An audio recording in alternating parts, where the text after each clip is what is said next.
প্রাথমিক বিদ্যালয়ের সহকারী শিক্ষকদের দশম গ্রেড বাস্তবায়নের দাবিতে জোরালো আন্দোলন। নিজস্ব প্রতিবেদক।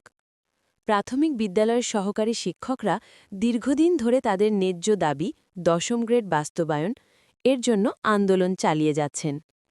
তারা বলছেন, শিক্ষা ব্যবস্থার মূল ভিত্তি হিসেবে কাজ করার সহকারী শিক্ষকরা আজও বঞ্চিত রয়েছেন ন্যায্য মর্যাদা ও আর্থিক সুবিধা থেকে।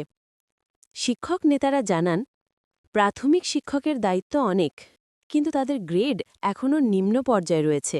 তারা দাবি করেছেন, সহকারী শিক্ষকদের দ্রুত দশম গ্রেডে উন্নীত করতে হবে, যাতে তাদের সম্মান ও আর্থিক অবস্থার উন্নতি ঘটে।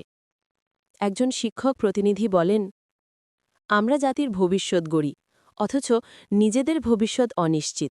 আমাদের ন্যায্য দাবি সরকার দ্রুত বাস্তবায়ন করবে, এটাই আমাদের প্রত্যাশা। এছাড়া আন্দোলনকারীরা আরও জানান, প্রাথমিক শিক্ষা আধুনিক ও মানসম্মত করতে হলে শিক্ষকদের আর্থসামাজিক অবস্থার উন্নয়ন অপরিহার্য।